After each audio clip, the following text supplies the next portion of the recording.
All right, y'all, we are going to wrap up our conversation about transportation today, talking about parking. And y'all may be wondering, what does parking have to do with sustainability?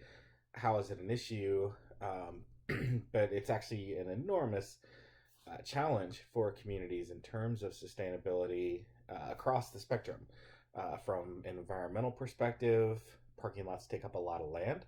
So as you're developing, as we're sprawling, and we have to build parking lots to accommodate our cars, we're using more land for development than we otherwise would need to. It also, parking lots are lots of impervious surface, so they create a lot of runoff. So we get increased flooding, all of the oil, gas, all the stuff that's on our cars that ends up on the parking lots, all of that ends up in adjoining waterways oftentimes. So, you have that environmental impact. Economically, it makes development more expensive because you're having to purchase more land to build your homes or build your commercial retail center, whatever it is. So it makes it more expensive for developers to build things. Then there's also obviously the ongoing cost of maintenance that goes along with parking lots.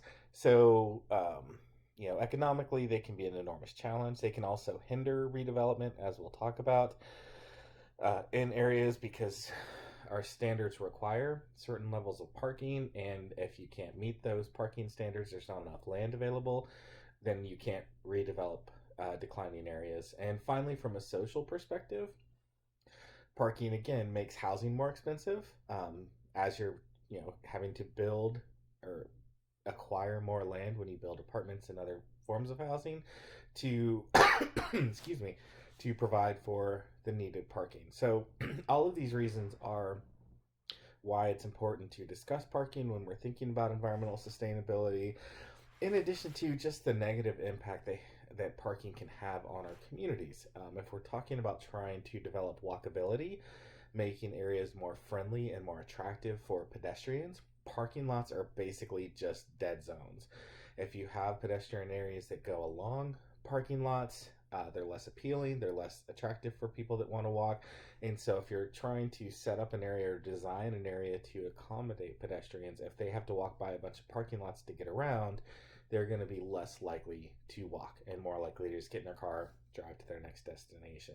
So there's lots of reasons that parking is a challenge, and we're going to talk about some of those challenges in more detail, and we're going to talk about some potential solutions as well. But just to kind of highlight what parking is like and how it impacts our communities, this story here, this blog post from this guy is no, I don't have coronavirus, sorry, just got something in my throat. This guy is looking in Cedar Rapids, Iowa, and he wanted to walk across the city, basically, across the downtown entirely via parking lots. And so what he did is he started on one end of the downtown, and just by connecting different parking lots and crossing over streets, he was able to move across the entire downtown without actually walking on a sidewalk or on a road, just through parking lots alone. So that kind of shows you how much land we actually utilize just for parking our cars. I think I read somewhere that I think there's 8 parking spaces per automobile across the United States. There's enough land dedicated to parking to basically cover the state of West Virginia if we took all the parking lots and put them in one place together. So it's an enormous cost and waste of land used for parking. So jumping into the lecture here, today's activity for the lecture, I want you to think about places you may or may not go because of parking. What are your feelings about paying for parking? I think we've talked about this in class, right? The parking permits for campus are pretty expensive, and so they actually push parking into the neighborhood, which of course pisses off the neighbors because they don't appreciate having all their street parking taken up by students. That's why you see things like the parking permits required, the residential permits in some streets adjacent to campus, the 2-hour parking limits, and the like, because the community is trying to restrict students from parking in those areas. So, it certainly adds an economic burden to our students to have to pay for parking. But, if we didn't charge for parking, that money to maintain those parking lots would have to come from somewhere. So if you want to think about charging for parking, think about what services you would cut across campus to make up for the revenue generated to maintain the parking lots from the parking fees, or if you wanted higher tuition and free parking. So the money has to come from somewhere. How much time do you spend looking for parking? There's studies that show like 30% of congestion in many cities is actually just people looking for parking spots.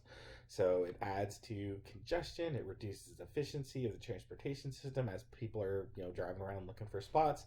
We've all been there. We're trying to find that spot to get to the bar or wherever we're going, and we just drive in circles till we find one. What about variable priced parking? That's being studied in some areas. So as parking supply decreases, the price goes up. And the idea with variable pricing is that you price it to where there's always a spot or two available. So it becomes more expensive, at peak times, and the price goes down at less peak times. So you can kind of manage the demand through pricing. So that's something that's been used in many communities. And finally, would you be influenced in choosing an employer by whether or not they subsidize transit? So most employers, not all, obviously the university charges faculty for parking permits, but many employers, they have free parking. So your employer is actually subsidizing your cost to drive to work by providing free parking on site. So that's a benefit that most people get that they don't even think about as being a benefit, because they have that free parking. So anyway, just a few questions I want y'all to think about. Scribble down some answers and post those when you get a hot second. So talking about parking, you can see the picture on the left is your typical suburban shopping mall. So you've got your big box anchors on the ends, and you can actually see that the parking lot is far larger than the building itself. And this is pretty standard. And so when you look at that, what you have is basically a giant barrier in the community. There's no way to get around that, to get across it without driving. So if you were trying to walk somewhere and you came across this, there's no sidewalks through the parking lot, there's no way to get around this giant shopping mall easily, unless you're in a car. On the right side you see a massive high-tech parking garage.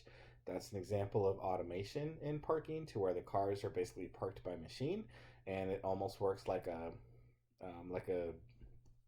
vending machine, where the armature goes up and down, picks the car, drops it down to the ground floor, and you can drive off. So kind of your conventional low tech single level surface parking lot versus a very high tech parking garage on the right there. And the reason that we have so much parking is because most cities have parking standards, parking requirements. And these parking requirements are sometimes just kind of based on history. It's like, well, that's what we did in the first place. Therefore, it's what we do now. And so they've just carried forward without any real thought as to the actual numbers. They're oftentimes designed for, providing adequate parking for like a Black Friday when everybody goes shopping at the same time. So you have this very high demand at a specific time for parking. But 99% of the time, lots are mostly half empty. I mean, think about when you go just on a typical day. Obviously now with coronavirus, things are a little sketchy in grocery stores and the like. But think about like when you go to Target on a normal day, how often is the parking lot really full? Very, very rarely. You might have to park a little bit back, but you're not parking, in the farthest corner. So our parking requirements are generally much higher than they need to be. So in the example here, like a dwelling unit, 2 per dwelling unit of off-street parking may be fine for single family homes, but when you're talking about apartments, all of a sudden you're having to build a lot of parking to provide for maybe a 1-bedroom apartment or a studio apartment where only one person is living. So you're actually requiring potentially more parking spaces than people in the dwelling unit itself. So if you look at here, Say for a bank, this standard of 1 per 300 square feet of gross floor area, a parking space on average, including the parking space itself and the access to it, the driving lanes in the parking lot, an average parking space is about 300 square feet. So in this case of a bank with these parking standards, you actually have to buy a lot twice as big as the bank is going to be simply for the required parking.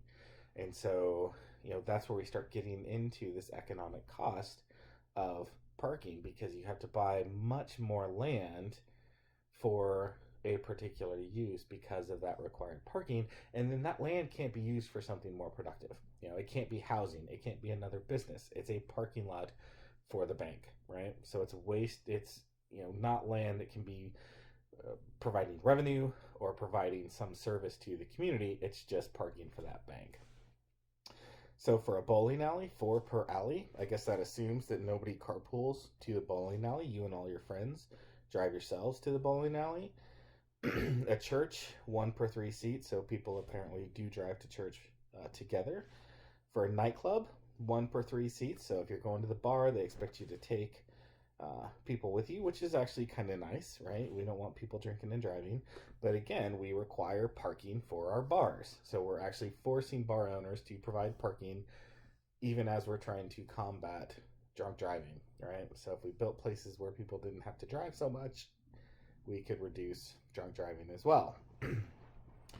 So, as you can imagine, business owners love having lots of parking because they want people to be able to get to their business, but they don't necessarily like having to pay for it. And so that's why they will sometimes push the city to have some kind of public parking available, to have more on-street parking available, to push that cost onto the community at large, as opposed to being their private expense for their business. So you can start to see the challenge of public versus private space. Excuse me. So this is what communities look like with lots of parking. All of the red in this picture is parking, and so you can start to see how much land, even in what looks like a fairly built up city, how much of that land is actually utilized for parking. So it's lots of wasted space, lots of impervious surface that's going to drain off into the water, taking oil and dust and dirt and whatever with it. Lots of negatives there. And the cost is enormous.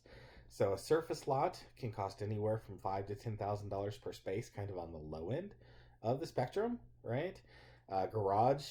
Stacked garage could be $20,000 to $30,000 per space. Underground parking can be anywhere from $25,000 to $35,000, depending on the conditions.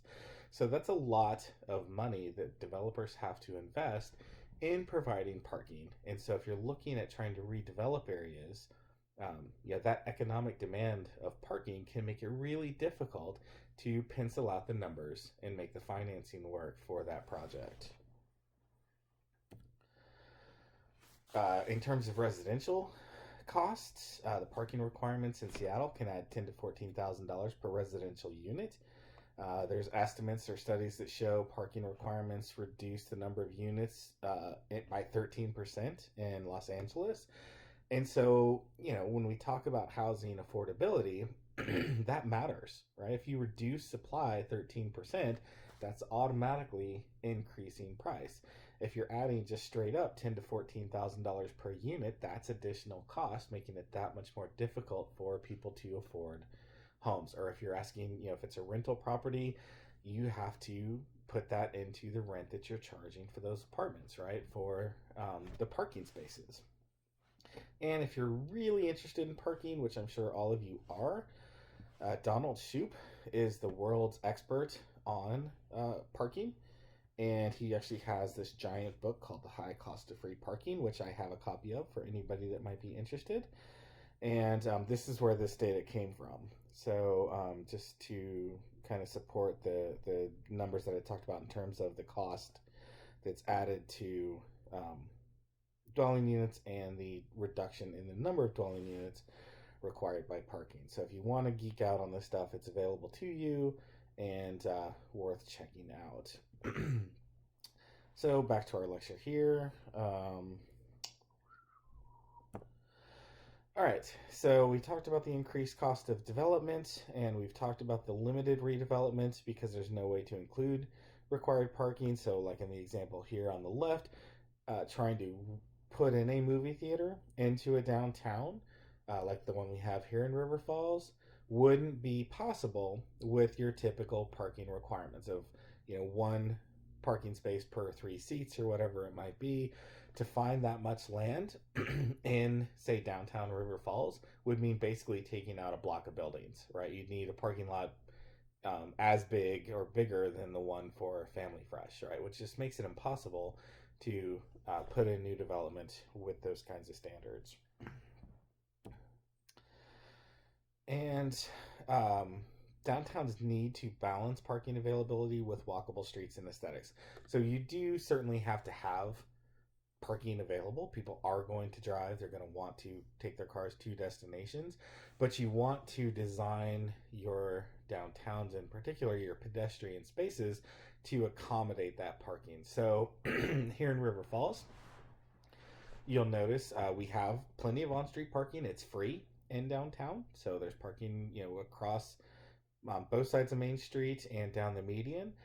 One of the benefits to that on-street parking is that it slows traffic down because there's parking. People driving through downtown on Main Street are aware that there's cars on both sides. It narrows the vision of the drivers. They're going to drive more slowly. They're also going to be more careful, watching out for people opening their doors, stepping out from between the cars, all of those things that people do in the downtown. But the cars along Main Street also serve as a buffer from the pedestrian zone of the sidewalk to the cars traveling on Main Street. So that buffer of those stopped cars actually makes it feel more comfortable for pedestrians to walk in that environment. So, and when people see that parking is a problem, they may decide to either not go downtown at all or go somewhere else. So you want to make sure that you have adequate parking.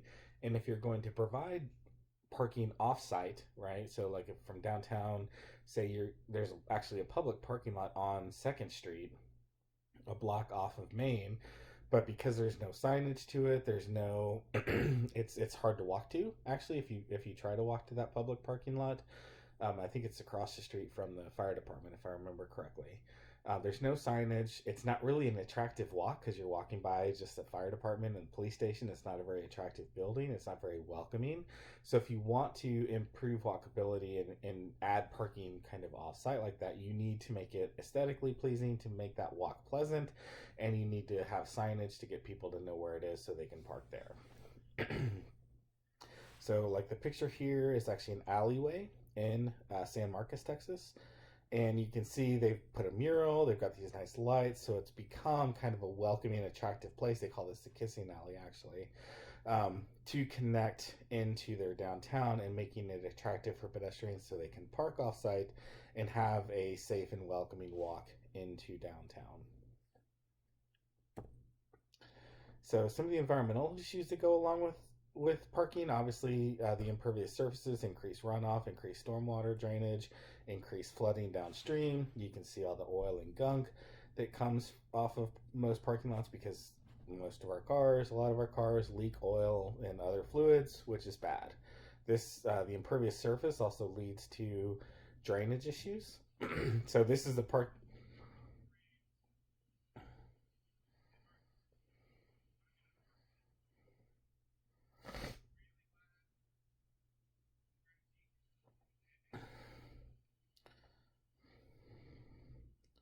So this is a parking lot on campus at Texas State when I was getting my PhD. Sudden rainstorm. This flooding is not caused by a creek or a river overflowing. It's simply caused by water collecting on a poorly designed and poorly drained parking lot, flooding out a bunch of cars. So kind of a hot mess there. So, when we talk about how we manage parking, how we can ensure that there is adequate parking while also maintaining, some of the other values that we have, we want to conduct a parking study. So you look at where parking is, you look at the availability of parking. So you actually go into your downtown and, or wherever you're doing your parking study, and you see how the parking is utilized. What times of day is it the busiest? Do you see cars circling the block looking for available spots? How does the system function? What's the demand? what's the capacity, and so forth. And and then you want to think about access to and from the parking. So where you have available parking spaces, how are people utilizing that? Is it easy to walk back and forth? Is it visible? Is there signage to it? So that you want to get just a really thorough understanding of how parking is used across the area you're studying. And you want to think about pricing. So you want to make it, you want to make it affordable. You don't want the cost of parking to detract from people coming into your downtown or to wherever they're going, because people don't like to pay for parking and they will go elsewhere if the cost of parking is too high, but then they also like to have available spots to park. And so that's that balance you have to hit of pricing the parking appropriately so that there's always at least one or two spots that people can access, right? It's like anything else. You have to price it so that you can satisfy demand without pricing it too low that demand overwhelms supply, but not pricing it so high that you actually oversupply because people don't want the parking at that cost. So you have to kind of manage that sweet spot, and there's lots of algorithms that are used to do that. And you can see here's the example of priced based on time. So demand at this particular place is lowest in the morning. Midday it goes up a little bit, and then in the afternoon it goes down. So this is probably like a lunchtime crowd space, where they get a lot of business people coming in for lunch or whatever.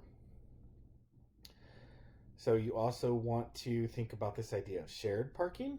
And so that's where businesses that utilize parking at different times can use the same lot. So for example, a bank that's open during the day can share a parking lot with a bar that's open at night.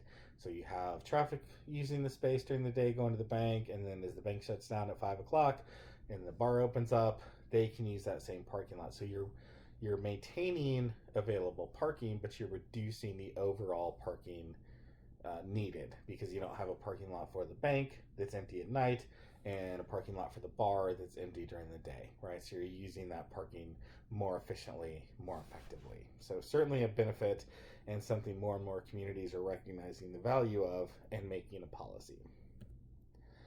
And this is what parking looks like. A lot of times what you hear about is, people complaining about having to walk from their car to their destination, like in downtown. Oh, I had to park a block away and walk to the restaurant I wanted to go to, or 2 blocks, right? So this is actually a picture, an outline of a Walmart parking lot laid over a conventional downtown, just to give you an idea of the scale of your average Walmart parking lot and how far people actually walk from their car in the Walmart parking lot into the Walmart store, all around the store itself, and then back out to their car. So you actually tend to be walking much farther from a Walmart than you would in most downtowns, but people, just the perspective is different, and they don't recognize it as being as far through the Walmart for whatever reason. So this is a great graphic to use if you're talking to people about parking, so that they can kind of grasp the reality of what parking and what downtowns actually look like and how they function. And you want to think about reducing the environmental impact of parking. I'm not going to click on the video, again, trying to keep these relatively manageable in terms of download size. This is low impact development. And so what you see here, the landscaping is actually kind of lowered a little bit, and you have these curb cuts in the curbs around the landscaping. So you get the protection of a curb to keep cars from driving onto your landscaping, but you have these inlets, so water coming off of this paved surface actually flows into this landscaped area. And so as the water collects here, it slows down a lot of the pollutants, oil, gas, and gunk that's washed in off of the parking lot actually gets filtered out by the mulch and the soil in these embankments, and it slows the water collection dramatically. So the water gets collected and slowly infiltrates the groundwater and flows into the adjoining water bodies rather than just rushing off the pavement into those water bodies. It also allows it to cool down, like on hot summer days when you have those afternoon thunderstorms onto hot pavement. That water's really warm, and so if it's flowing into a stream like the Kinney River, A class one trout stream, a cold water fish, cold water river. You don't want a bunch of hot water jumping into it from adjoining parking lots and rooftops. So the more you can slow the water, keep it on site, the better off you'll be. There's also pervious pavement, pervious surfaces that allow the water to infiltrate on site rather than, again, flowing off and dumping into adjoining water bodies. And so we talked about parking and parking restrictions or parking standards. And so, again, not going to dive into these, but you can start to see how much they might vary actually in this context from kind of your urban context, transit context. So, parking when you have transit availability can actually be reduced because the expectation is that if you're building in an area with transit, people have access to the bus or the train and they don't have to own a car. So you can actually start to reduce the parking footprint when you have access to transit. And so that's one of the things that they're actually dealing with now in California. They're trying to pass a law, statewide law, because cities won't do this, but they're actually trying to mandate that development around transit stops, so bus stops and light rail stops and so forth, allow for much denser development, 3, 4, 5 stories, and reduce the parking required in those areas as a way to provide more affordable housing, because obviously California has an enormous housing crisis and they need to build more housing. And so this is a way that the state leaders have decided can maybe impact that availability of homes by increasing density around the existing transit stops and reducing the parking requirements so that they can build more homes, increase supply, bring down the cost somewhat. And we have some emerging issues. So Uber and Lyft are changing our relationship to cars. Um, you're actually seeing a reduction in car ownership. You're seeing young people are waiting longer to get their driver's licenses. They're not getting them right at 16 like they used to. So you're seeing a higher percentage of people not getting licenses, not driving, not owning cars. And some of that is because of Uber and Lyft and those kinds of car share services. And so in this case, now you're actually starting to see developments that accommodate Uber and Lyft. So you have, in this example here, they actually have the buildings designed with Uber and Lyft drop-off points. So they're reducing the need for cars because they're making it easier for people to use Uber and Lyft. The potential for automated cars is going to dramatically change our relationship to parking, because now your car can drop you off at work and go park itself. So what you might start to see is more centralized off-site parking. So instead of every building having its own parking lot or a bunch of parking lots, in proximity to buildings, you may have giant parking lots built in less desirable neighborhoods or areas right off-site. So the car can drop you off, drive itself to the parking lot. When you're ready to go home, you call it up on your app and it comes and picks you up. Or you might even see car ownership to some extent go away, because automated cars can work basically just like Uber all the time. So if you need to go somewhere, you pull up your app, call an automated car, it picks you up, takes you where you need to go, drops you off, goes and picks somebody else up, takes them somewhere, and just stays in motion, because our cars spend about 95% of their time parked. And so having cars that are used all the time is going to be more efficient, and people don't have to pay for a car to get somewhere because they just pay for the service. And so you're not having to deal with the insurance, the depreciation, maintenance, all of those costs that go along with owning a car can go away, and you just pay for the time that you're actually using the car. So it may be more economical in the future to have this model of not really car ownership, but car service subscription, almost, to where you just use the car as you need it and it goes away and takes other people places as well. Now, when things like coronavirus come up, that might put the kibosh on things like shared cars, because people are hinky about germs.